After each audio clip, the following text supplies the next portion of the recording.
Sumubok ako ng bagong patuka dito sa mga itik. Sobrang napagod kasi ako doon sa panguha araw-araw ng kangkong. Nauubos ang oras natin dito sa itik. So naghanap ako ng iba pang alternative na mas maganda pa doon sa ating binibigay dati. Ang nakita ko nga na medyo abot kaya na pwede nating mabili itong yellow corn na buo. Makikita nyo sa video ito yung lakas kumain ng mga itik. At dito nga rin po pala yung ating pababang parte ay malinis na rin po. Kitang-kita na diretso dun sa baba yung mga alaga nating itik. At nitong dumating nga ako, nakita ko ng mga itik. So ayan, pauwi na rin sila galing dun sa damuhan. Yan po kasi advantage din pagka maluwag yung area nila. Kapag ka na-late ako ng punta dito, nangain muna sila mga insekto, mga damo doon sa loob ng lambat nila. Kaya minsan sinasadya ko rin talaga na late silang pakainin para makain muna nila yung mga protina na nasa paligid bago ko ibigay itong mais at darak. Shoutout nga rin po pala sa nag-request ng update dito sa mga itik natin. Hello po sa inyo sir, maraming salamat. At ngayon po, ito nga po yung latest video natin. Kani-kanina ko lang kinuhanan to na nagpakain ako. Yung mga sisiw ko dati na nilipat dito, ito na po sila. Malalaki na po, kita na po yung mga kulay ng balahibo nila. Hindi na po mukhang sisiw. At ito naman yung first batch natin. Isang free range area nila pero kanya-kanya po silang uwi ng bahayan. At nandito na rin po yung dalawang gansa na taga-bantay at taga-ingay dito pag mayroong lumalapit na tao. So ngayon naman po ay pakita ko sa inyo kung gaano kalakas kumain yung mga itik natin. Paghaluin muna natin itong kanilang pakain. Dito yung pakain.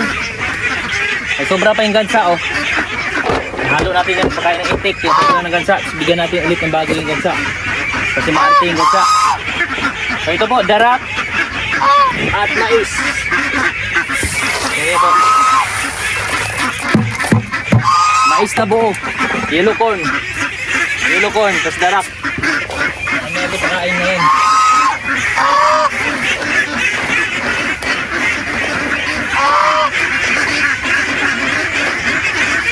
Lagyan lang natin yan ng tubig.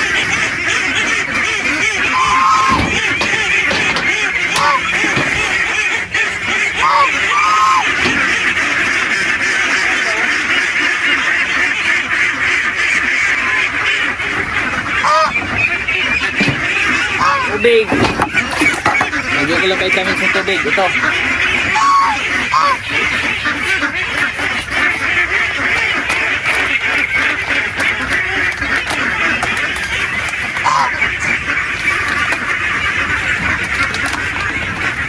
Para matibay paan nila, hindi sila malumpo. Naghalo din ako vitamins. Multi po, gawa ng San Miguel Animal Healthcare. Yung gamit natin.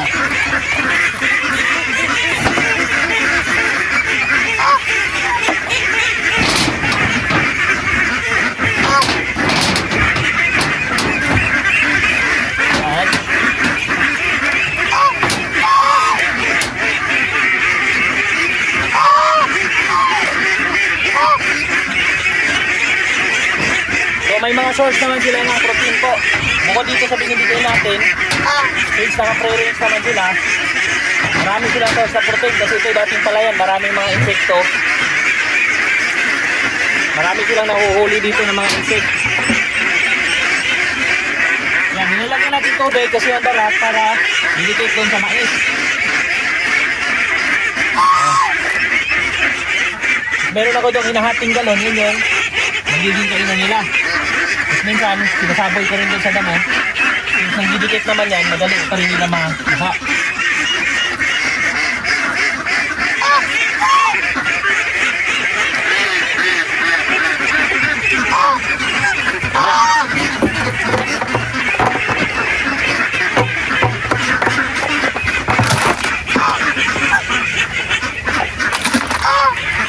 Yung hinalo kong tubig, tansa lang na mabasa lang siya. Ito nga, sobra pati sa tubig oh.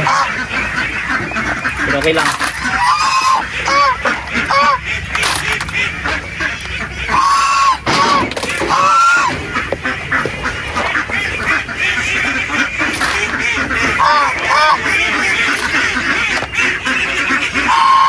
Tara, kain tayo. Ayun na sila po, nag-aabang na.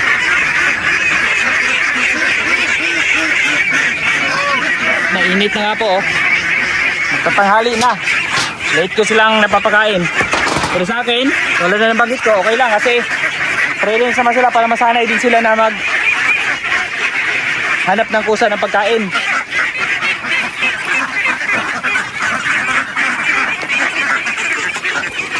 Yan oh. Yan sila oh. Oh. Naunahan tayo nila. Opya. Hirapan lang tayo maglakad.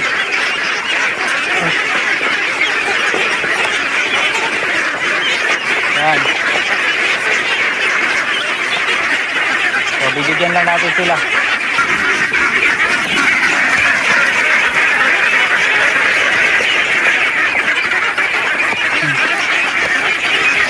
Ay, iba, inaabot na talaga nila.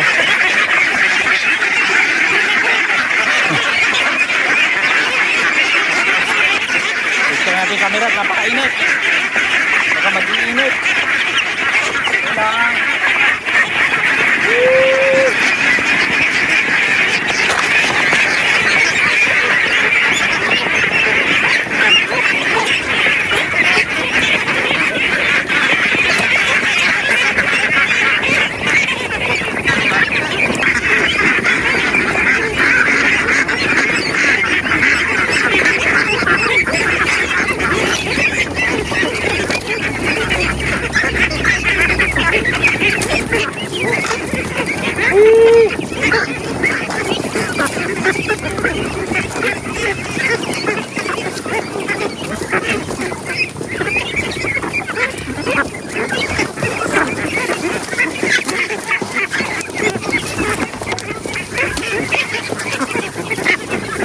Po, napakainit na.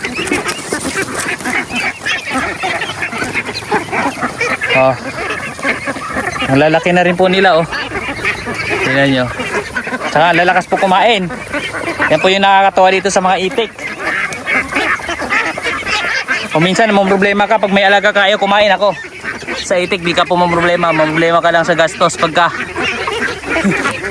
pure feed sa pinapakain mo. Kaya dito, mais at darak ang pinapakain ko.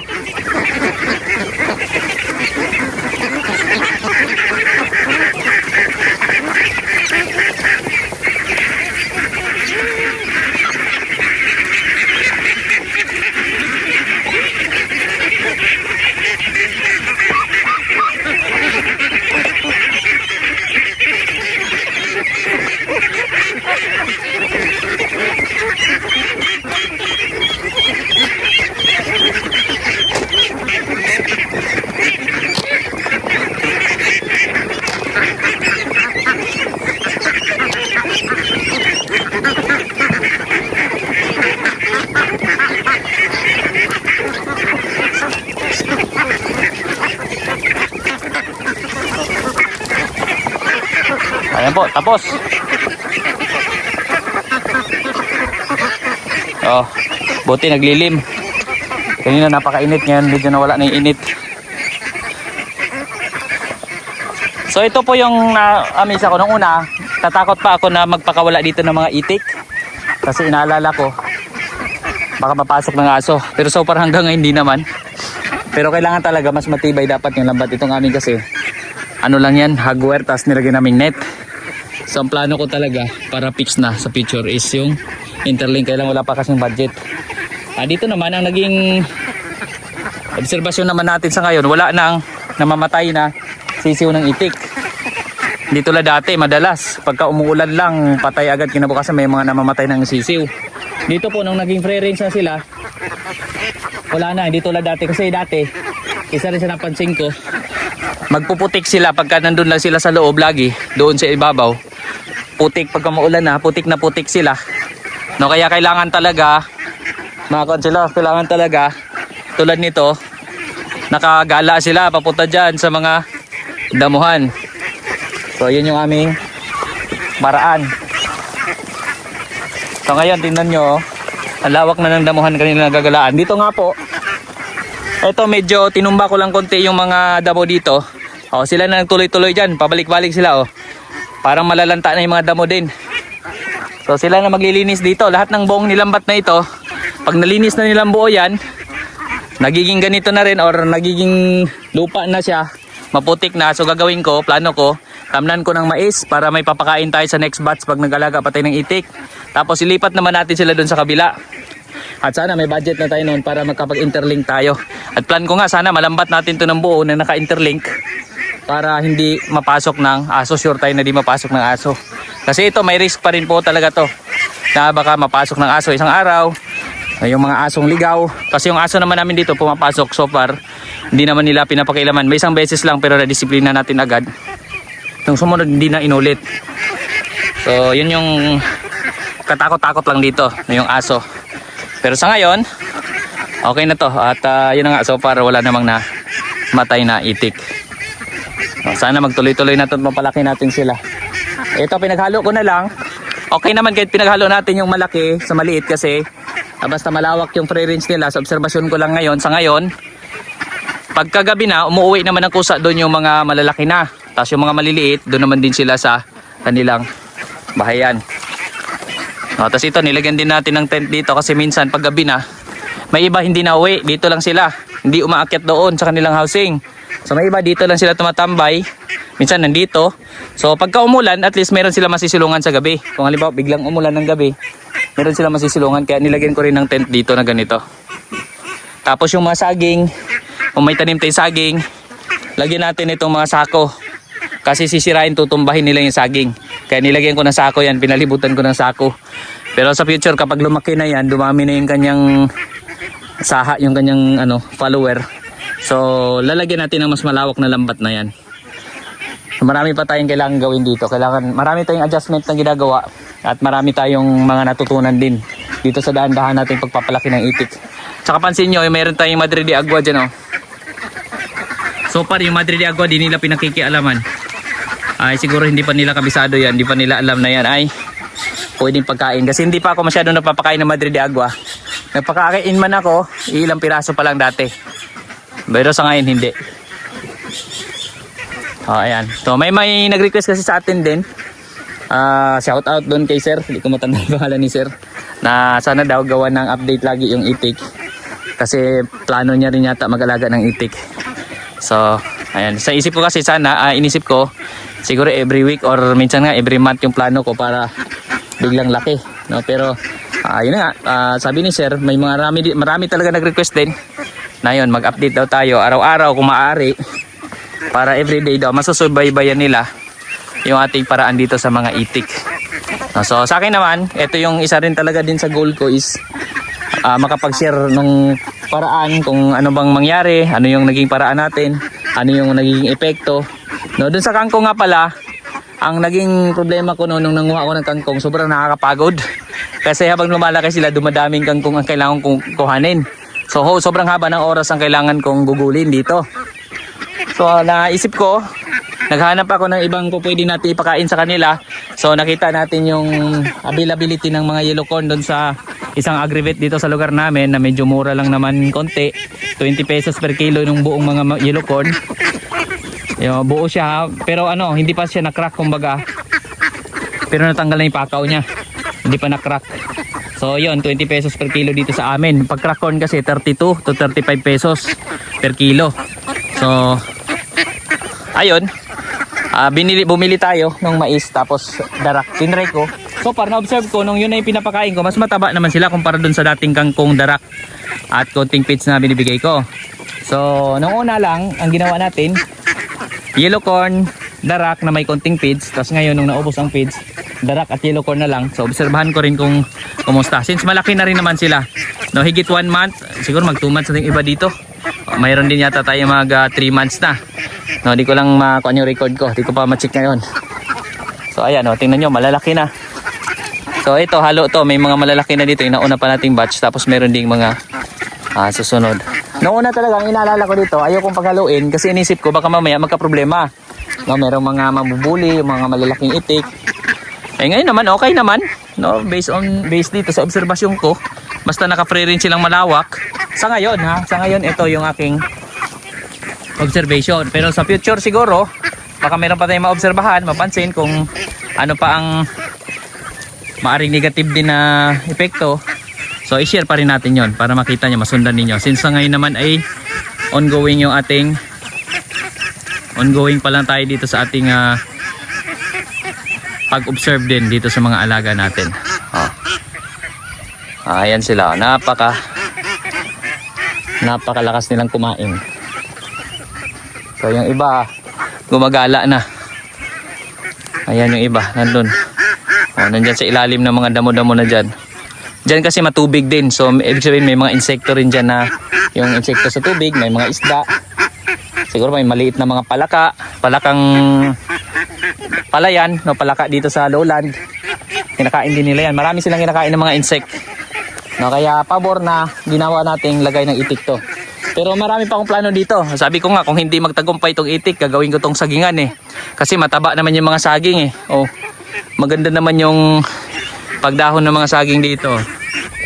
Oh, dito banda. Yung mga pilapil, diyan ko tinatanim pilapil ng palayan. Tapos doon sa bandang baba, maganda ang lupa doon, matigas. Kaya lang, yun yung madalas talaga na matagal na humuhupa ang baha. Sabi ko nga gusto ko rin matry na magtanim doon ng saging. Titingnan ko yung medyo malaking saging na. Itatry ko din yan para malaman ko kung talagang makakasurvive yung saging doon. No, kasi ang baha naman, bihira lang naman so para yung baha na nagtagal ng 2 linggo, no, 3 linggo. Yun lang yung pagkakataon na talagang tuloy-tuloy ang ulan. No, pero pagka hindi naman tuloy-tuloy ang ulan, humuhupa din naman yan after mga 2 days, 3 days. No, so posibleng mabuhay naman siguro ang saging saba. Susubukan ko pa. At yun naman yung sunod na i-update ko rin kayo doon kung ano yung mangyari. Kasi magta-trial pa lang tayo. Sa ngayon, step by step lang tayo. Dito muna tayo sa itik, trial tayo sa itik. No, tapos yan nga ang naging problema natin minsan. Yung saging na nandito na, tutumbahin nila kasi tinutuka nila yung puno ng saging. So yan ang ginawa natin. Nilagyan natin ng sako. No? Ayan, pagkatapos kumain, dyan na yan sila, chill na yan. Tapos yung iba niyan, bababa na yan doon sa tubigan kasi meron tayong tubigan dyan. So pakita ko sa inyo yung kanilang nilalanguyan. So ayan naman, hindi stagnant ang tubig dyan dahil merong bukal. So tuloy-tuloy ang agos ng tubig. Yun isa sa pinakamahalaga rin po yung source ng tubig. Noong una, nung nakahiwalay pa yung ibang itik dito, so may lagi akong tuloy-tuloy na agos ng tubig dyan kasi gumagamit ako ng makina. No, makina na 12 volts, ta solar. Eh sa ngayon, since accessible na nila dito, so lahat sila nakakapunta na rito. Ayan. So nakakainom na, nakakalangoy sila. So ang inuman nila, ito yung inuman nila. So, hindi naman natin control kung saan sila inom yan. Yung kawayan na yan, nilagyan natin ng, diyan natin pinapaagos yung tubig. Oh. Tapos yung ibang tubig, nandun na nga, nahulog sa kwan. Oh. Kanilang liguan. Pag tumigil sila maligo dyan, lilinaw yan. Pagka bumalik na naman sila, lalabo na naman. Pero yung kanilang inuman, nasa kawayan. No, kasi yung may tubig tayo dito, may bukal tayo dito na laging agos.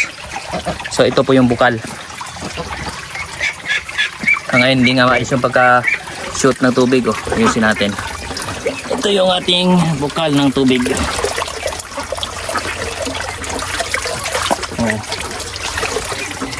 Ito po, galing sa ilalim ng lupa. Porbeg, tabi-tabi po. Yan, ito yung galing sa ilalim ng lupa. May tubo yan na nakabaon sa ilalim.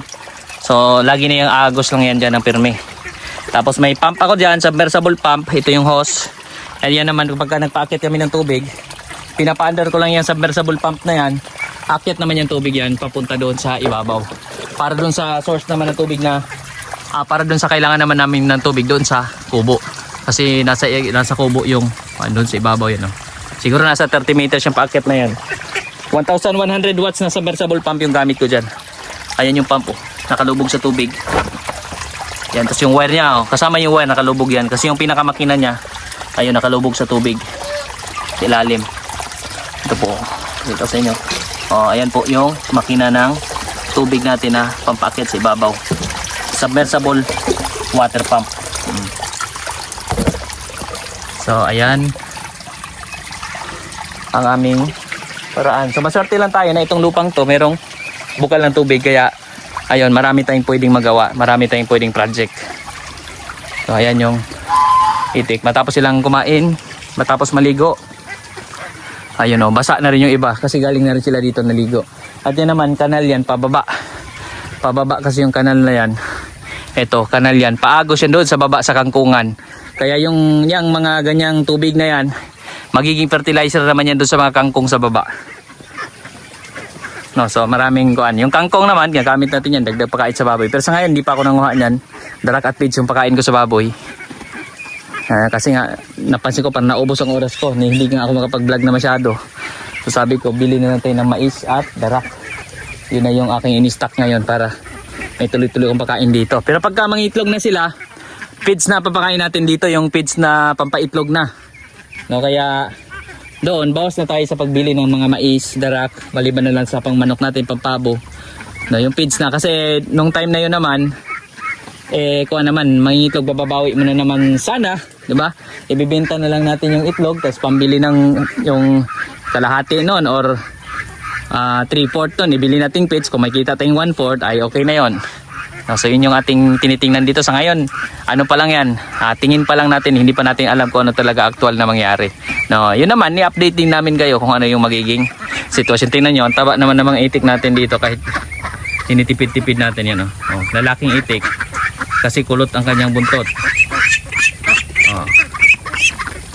Ito babae, babaeng itik, walang buntot na kulot. Ayan, lalaki din, may mga lalaking itik, babaeng itik. Yung naunang batch kasi natin, meron yung nasa 13 na lalaki. Marami-rami lalaki nung unang batch, tapos siguro yung mga babae no nasa 16, 17, mga 18 ganyan kasi yun eh. Lagpas 30 yan eh. So yung iba, hindi pa natin alam kung lalaki, babae yung mga itik natin iba. Ay mamatataba naman po sila kahit ganun-ganun tipid ang pagkain natin, hindi tayo nagpipids. Walang grower, hindi ako nag-grower dito. Pero kung grower ay pakain nyo, siguro advantage, mas mabilis lang lumaki. Kasi ang pakain ko lang ayun. Sa ngayon, darak at yellow corn. Maganda rin, haluan mo ng feeds. So para mas kung may budget. Sa akin kasi medyo alanganin ako sa budget sa ngayon eh. Medyo nabigla kasi ako dito kasi sabi ko nga dito dati, bahala project to eh. Walang sapat na puhunan. Kaya bili lang tayo, pag may extra, bumili akong sisiw. Tapos nung pakain na, doon pala isa sa pinakamagastos. Yun ang pinakamagastos talaga, yung pagpapalaki sa kanila, yung pagkain, yung feeds. So ayan, tinutuloy-tuloy pa rin natin, pinipilit natin kayanin kasi kailangan, at sana ay mapapalaki at mapaparami pa natin sila. So tingnan natin kung anong pagkaloob ni Lord sa atin dito sa pag-iitik natin. So ayan po no, at ayan muna po yung ating update mula dito sa mga alaga. Yung pabo, yung gansa natin, chill-chill na dito. Sila yung tagabantay kasi dito. Pag may lumapit, nag-iingayan sila. No. So, ayan po yung ating update muna dito sa mga alagang itik. Sa ngayon, muli po sa inyong lahat, maraming salamat po.